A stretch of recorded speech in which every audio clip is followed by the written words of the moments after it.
Bonjour à tous et bienvenue sur la chaîne SMG Astro. Je dois installer ceci, un EAF de la marque ZWO sur le télescope d'un ami. Donc c'est un Skywatcher 200-800 ouvert à f4. Donc voilà, j'en profite pour faire cette vidéo.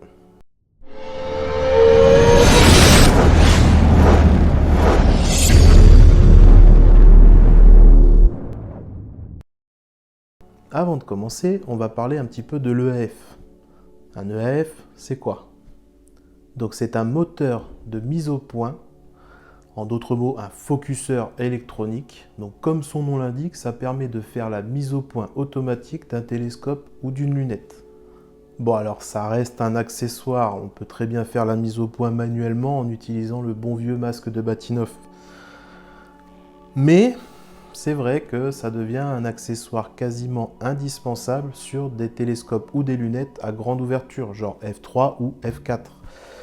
Parce que oui, plus l'ouverture est grande, plus la mise au point devient délicate et même un très léger décalage de mise au point se fera ressentir sur votre photo. En complément de l'achat du ZWO EAF, vous pouvez trouver deux accessoires qui vous seront certainement très utiles. Un capteur de température qui contrôle en temps réel la température extérieure et qui relancera automatiquement la mise au point à chaque variation de 1 à 2 degrés en fonction de ce que vous avez programmé. Et une raquette de mise au point. Donc ça c'est très utile si vous faites également de l'observation, car il faut savoir qu'une fois que vous avez posé l'EAF sur votre focuseur, vous ne pouvez plus faire la mise au point manuellement. Les molettes sont complètement bloquées, donc ça vous oblige à toujours avoir un ordinateur à proximité ou votre application ou l'ASIR, enfin bref, pour pouvoir faire la mise au point, ou alors justement investir dans cette fameuse petite raquette. Pour ce qui est du prix maintenant, donc l'EAF coûte 235 €. Le capteur de température, lui, est à 16 € et la raquette à 50 €. Après, si vous voulez l'ensemble, les trois, il existe un pack pour 290 €. Voilà. Fini de parler de la présentation de l'EAF, maintenant, on passe au montage. Allez, c'est parti. On va commencer par regarder ce qu'on trouve dans la boîte.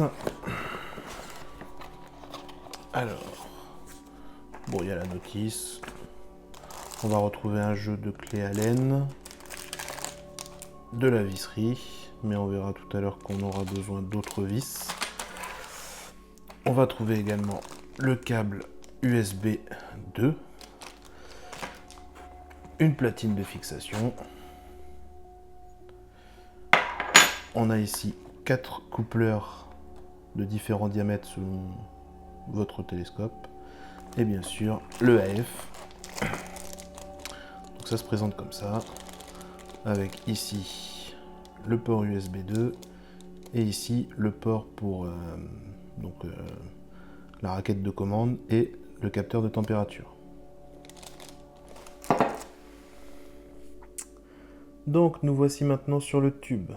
Alors on va commencer par desserrer, même enlever la vis de serrage du focuseur.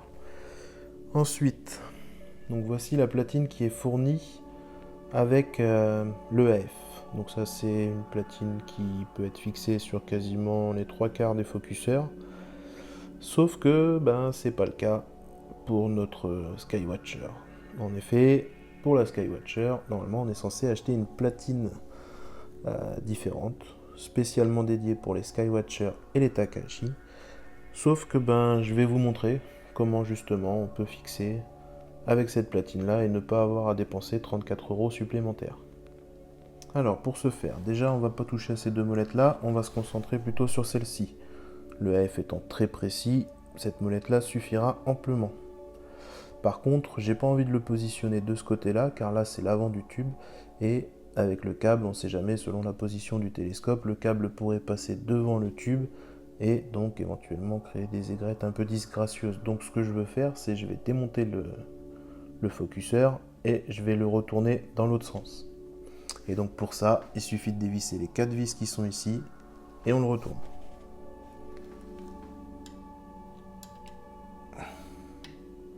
Donc pour dévisser ces 4 vis, vous aurez besoin d'une clé Allen, mais qui malheureusement n'est pas fournie avec le sachet.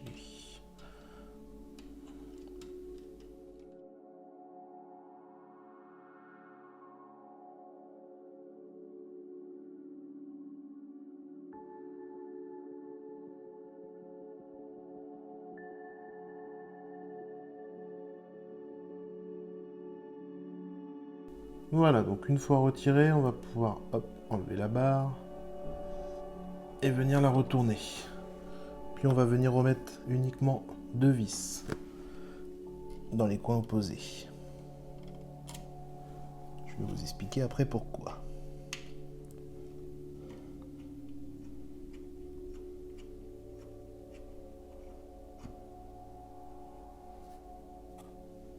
On ne serre pas trop. On met 2 vis en opposition.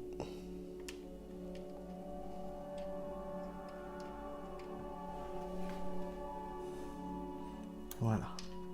Et cela, on vient bien les serrer.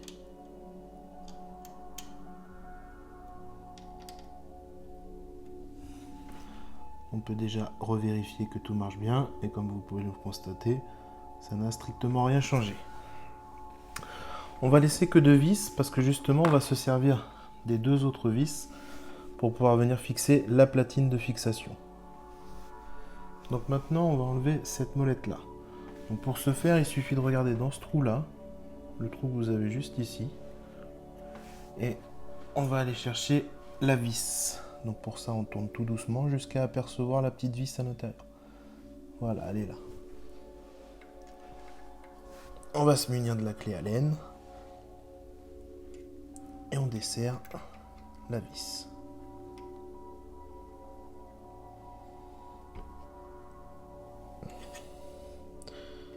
Donc c'est justement la grande clé Allen qui est fournie avec le VF. Alors c'est juste desserrer la vis, hein. On n'a pas besoin d'enlever la vis et hop, on enlève la molette. Alors l'étape suivante va être de choisir le bon coupleur. Donc là en l'occurrence c'est la plus petite taille pour Skywatcher, enfin en tout cas pour celui-ci. Donc comme vous pouvez le voir, il y a 2 vis. Donc les 2 du bas là vont permettre de visser sur la tige du focuseur, les 2 du haut sur le AF. Donc bon, une chose importante, ces 2 vis là, sur le Skywatcher la tige est complètement ronde, donc il n'y a pas vraiment d'importance. Par contre, sur d'autres ce n'est pas le cas, c'est comme le AF ici, vous avez une partie qui est totalement plate, et donc cette partie plate devra être vissée justement sur une des vis. Ça peut être le cas sur le focuseur en fonction de votre lunette ou de votre télescope. Là en l'occurrence, sur le Skywatcher, il n'y a aucune importance. Alors, ne poussez pas jusqu'à fond, sinon vous allez entendre, vous voyez, ça fait des frottements. Laissez un petit jeu d'un petit millimètre, histoire que ça ne frotte pas. Hop, et vous serrez donc les 2 vis. La première et la deuxième. Donc on serre bien, ni trop ni pas assez, juste on serre.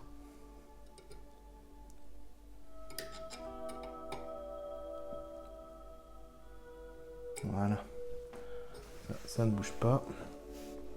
Hop, donc maintenant on va passer à l'EAF. Donc comme on l'a dit il y a quelques secondes, il faut bien visser sur une des parties plates.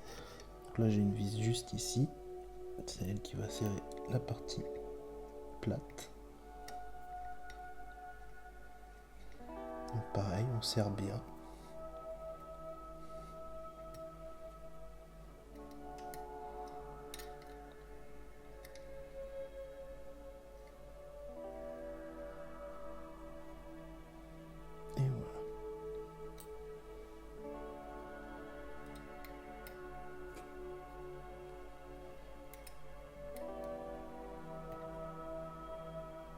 Voilà. Maintenant, on va venir fixer la platine. Et c'est bien pour ça que je vous ai demandé de serrer que 2 vis. On va se servir des 2 autres vis pour poser la platine juste ici. Une dans ce trou-là, l'autre dans ce trou-là. Pour ça, il va falloir acheter des vis donc de cette taille-là. Donc ce sont des 4 mm de diamètre et 20 mm de longueur. C'est la taille parfaite pour pouvoir visser ça. Et donc on va venir visser la platine.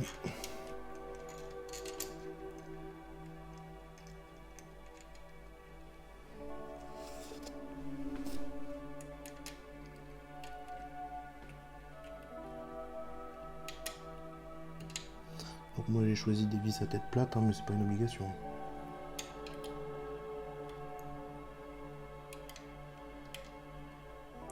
serrer celle-ci, hop.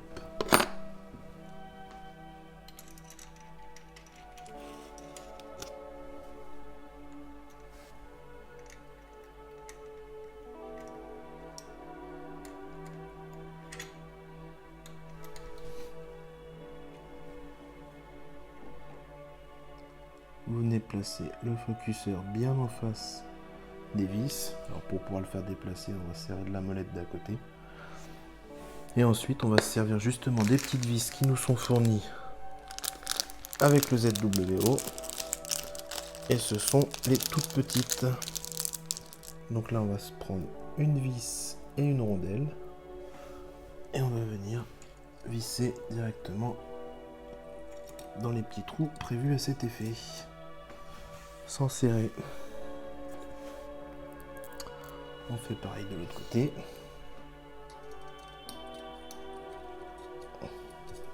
On ne serre que à la main pour l'instant. On va venir, voilà, réaxer le focuseur. Et maintenant, on peut serrer toutes les vis. Donc celle-ci, il suffit juste, faut pas forcer. On serre un tout petit peu, juste pour ne pas que ça bouge, mais il faut que ce soit encore un peu mou. On réaxe bien le focuseur pour qu'il soit bien droit. On attrape la petite clé Allen en question et on serre bien fort.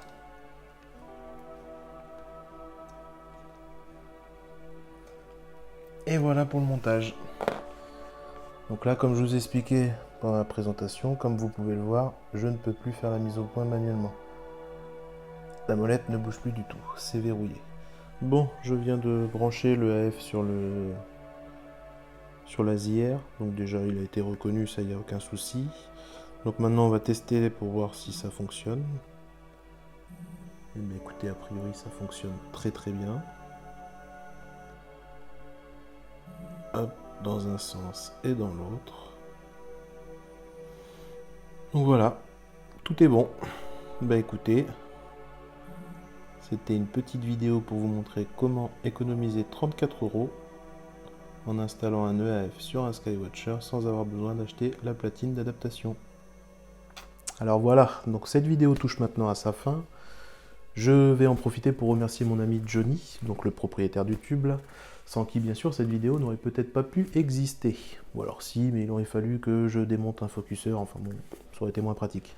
Donc merci Johnny. Donc j'espère que cette vidéo vous aura plu, qu'elle aura été utile à certains d'entre vous. Vous connaissez l'histoire, hein. N'hésitez pas à commenter, liker, s'abonner, partager, enfin bref, tout ce qu'il faut pour faire grimper la chaîne. Sur ce, moi il ne me reste plus qu'à vous souhaiter un très bon ciel et à bientôt.